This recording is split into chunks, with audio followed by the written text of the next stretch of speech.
এরপরেও যারা ইহুদি খ্রিস্টানের খেলা দেখে এই যে বিশাল করে প্রজেক্টর সাজিয়ে দেখছে আর মাতছে আর হুড়াহুড়ি আর তালি আর ল্যাংটা মেয়ে নাচছে আর জেনা আর অন্যায় আর অবিচার আর মারামারি আর রাহাজানে লুটতরাজ আর আপনার কত জুয়াবাজি কত কি, এরপরও আপনি সেখানে চলাফেরায় পোশাক আশাকে খাওয়া পান করা সব জায়গাতে তাদের বিরোধিতা করতে হবে। এটা আল্লাহ রাসূলের খোলা আদেশ। কেমনে হতে পারে মাথার চুল সেভাবে ছেটে পোশাকটা সেই খেলোয়াড়ের পোশাকটা আপনি আপনার গায়ে দিয়ে সেই দলের পক্ষপাতিত্ব করে তার পতাকাটা বাড়ির উপরে ঝুলিয়ে আপনি তখনও মুসলিম? এটা হয় কিভাবে? আমরা অবশ্য লম্বা সময় থেকে বলে আসছি যে এরকম খেলাধুলা চলে, যে গল্প চলে যেখানে সেখানে বসে থাকা হারাম। আপনি খুলে দেখেন, 90 সালে বলেছি, মানে 36 বছর চলছে। 96 98 বলেছি, এসব খেলাধুলার গল্প চলে যেখানে, দেখা তো বহু দূরের কথা। আপনি দেখছেন, আপনার ছেলে মেয়ে দেখছে, তো কাজ অন্যায় তো মানুষই করে, তো গরু ছাগল তো আর করে না, করছেন। মানুষ যখন আর মানুষ নয়, মানুষ যখন পশু, তখন তো হবেই। আসলে এ কথাও ঠিক যে দিন যত যাবে মানুষের অবস্থা তত খারাপ হবে। রাসূল সাল্লাল্লাহু আলাইহি ওয়াসাল্লাম বলেন, ইন্না মিন আশরাতি সাআত ইউরফাল ইলম ওয়া ইয়াকসুরাল জাহাল।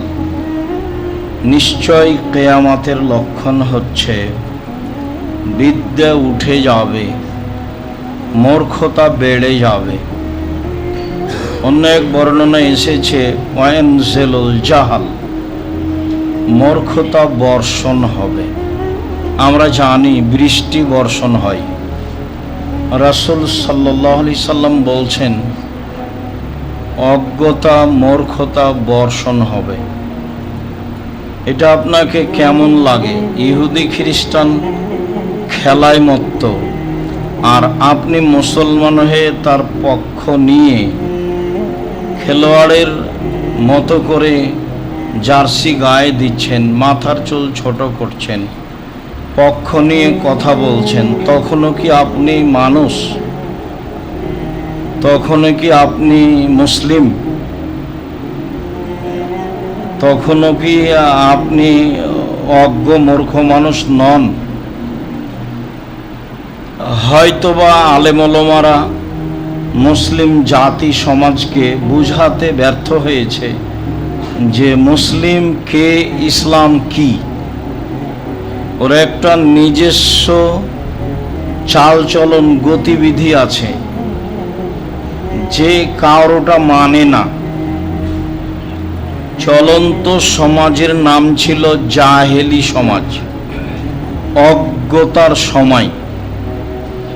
মানে কোনো একটা কাজ মানবতার নয়, সেটার নাম জাহেলিয়াত, মানুষের নয়। মানুষে আজও বলে ও কি মানুষ, ও একবারে অমানুষ। তাহলে অমানুষ কোনটা এইটা মানুষ বুঝে। মানুষে বলে তো ছাড়ো, একেবারে মানুষই নয়, একেবারে অমানুষ। মানুষ তো এই ভাষা বুঝে। তাহলে মানুষের চালচলন ছিল অমানুষের চালচলন, যেটাকে আল্লাহ জাহেলিয়াত বলে ঘোষণা দিয়েছেন, যেটাকে রাসূল সাল্লাল্লাহু আলাইহি সাল্লাম বলেছেন যে জাহেলিয়াতের যুগের নিয়ম কানুন কৃষ্টি কালচার সব কিছু আমি পায়ের নিচে রেখে দিলাম। ওটা এখন আর চলবে না, এখন ইসলামের চলবে। এর নিজস্ব নিয়ম কানুন আছে। ঘুম থেকে উঠলে সরাসরি হাতটা পানিতে ডুবানো নিষেধ, এক ব্যতিক্রম নিয়ম। ঘুম থেকে উঠেই যে আপনার পানি, আপনার বালতি, সব কিছু আপনার, কিন্তু আপনি হাতটা পানিতে ডুবিয়ে দিতে পাবেন না। হাতটা আগে ভিন্নভাবে ধুইতে হবে, তারপরে নিয়ম। বিছনা আপনার, বাড়ি আপনার, সব কিছু আপনার, কিন্তু আপনি ইচ্ছা মতো ঘুমাইতে পাবেন না, দোয়া পড়তে হবে। ডান কাতে ঘুমাতে হবে। বিছনা আপনার, বাড়ি আপনার, ঘর আপনার, সবকিছু আপনার, কিন্তু আপনি ইচ্ছা মতো উঠতে পাবেন না, দোয়া পড়ে উঠতে হবে। অবাক নিয়মের নাম ইসলাম। বউ আপনার, মোহর আপনার, টাকা পয়সা আপনার, স্বাধীনতা আপনার, এরপরে আপনি স্ত্রী মিলনে যাবেন, এমনি যেতে পাবেন না, স্বাধীনতা নেই। অবাক এক ধর্মের নাম ইসলাম। বিসমিল্লাহি আল্লাহুম্মা জান্নিবনা শায়তান ওয়া জান্নিবি শায়তান মা রাযাকতানা। অথচ মোহর আপনি দিয়েছেন, টাকা আপনি দিয়েছেন, খরচ বহন আপনি করছেন, বিছানা আপনার আছে, বাড়ি কিছু সব কিছু আপনার আছে, কিন্তু স্ত্রী মিলনের স্বাধীনতা আপনার নেই। এর নাম ইসলাম। আপনি মুসলিম, সেই হিসাবে ইসলামের নিয়ম পালন করে আপনাকে যেতে হবে। পেশাব পায়খানা আপনার, টয়লেট আপনি বানিয়েছেন, কত সাজগোজ করে বানিয়েছেন, ঘরটা অত সুন্দর সাজানো নয়, টয়লেটের টাইলসগুলো যত দামি, কিন্তু আপনি টয়লেটে নিজের মতো ঢুকতে পাবেন না। বিসমিল্লাহি আল্লাহুম্মা ইন্নী আউযু বিকা মিনাল খুবুসি ওয়াল খাবায়েস বলে ঢুকতে হবে। পবিত্রতার পরে আপনি উঠে যেতে পারবেন এমনিতে। ইহুদি খ্রিস্টান আজও উঠে যায়, কিভাবে চলে, কিভাবে টিস্যু দিয়ে পবিত্রতা অর্জন করে আল্লাহই ভালো জানে। টয়লেটেই পানির ব্যবস্থা নেই, বের হলে আবার পানির ব্যবস্থা আছে, কত কি আছে। পানি দিয়ে পবিত্রতা অর্জন করে সরাসরি উঠে আসতে পারবেন না, হাতটা আগে মাজতে হবে, দিয়ে ভালো করে ধুইতে হবে, তার নাম ইসলাম। মানে এ কারোর নিয়ম মানে না, এর একটা নিজস্ব নিয়ম আছে। এক গ্লাস পানি খাইলে এমনিতে খায় না। কতদিন বললাম আপনাকে, যে ধর্মে এক গ্লাস পানি পান করতে 5টা বিধান লাগে, আর পেশাব পায়খানা করতে 10টা লাগে। পেশাব পায়খানা করতে 10টা বিধান লাগে। এরপরেও যারা ইহুদি খ্রিস্টানের খেলা দেখে, এই যে বিশাল করে প্রজেক্টর সাজিয়ে দেখছে আর মাতছে আর হুড়াহুড়ি আর তালি আর ল্যাংটা মেয়ে নাচছে আর জেনা আর অন্যায় আর অবিচার আর মারামারি আর রাহাজানে লুটতরাজ আর আপনার কত জুয়াবাজি, কত কি, এরপরও আপনি সেখানে, এটা হয় কিভাবে?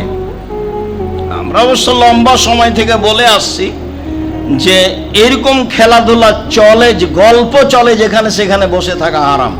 আপনি খুলে দেখেন, 90 সালে বলেছি, মানে 36 বছর চলছে। 96, 98 বলেছি, এসব খেলাধুলার গল্প চলে যেখানে, দেখা তো বহু দূরের কথা। আপনি দেখছেন, আপনার ছেলে মেয়ে দেখছে, তো কাজ অন্যায় তো মানুষই করে, তো গরু ছাগল তো আর করে না, করছেন। মানুষ যখন আর মানুষ নয়, মানুষ যখন পশু, তখন তো হবেই। বহুদিন তো বললাম, কথার মাঝেই মধ্যেই ফাঁকা ফাঁকা আসে কথা, বুঝেও বুঝে না, ওরা অন্তর আছে বুঝে না। আল্লাহ বলছেন ওদের অন্তর আছে, কিন্তু ওরা তো বুঝে না, দেখেও দেখে না। ওদের চক্ষু আছে, দেখে না, চক্ষু তো আছে কিন্তু দেখে না। কি দেখে না? শুনেও শোনে না। ওরা কান আছে, শোনে না, কান তো আছে, শোনে তো, কেমন শোনে?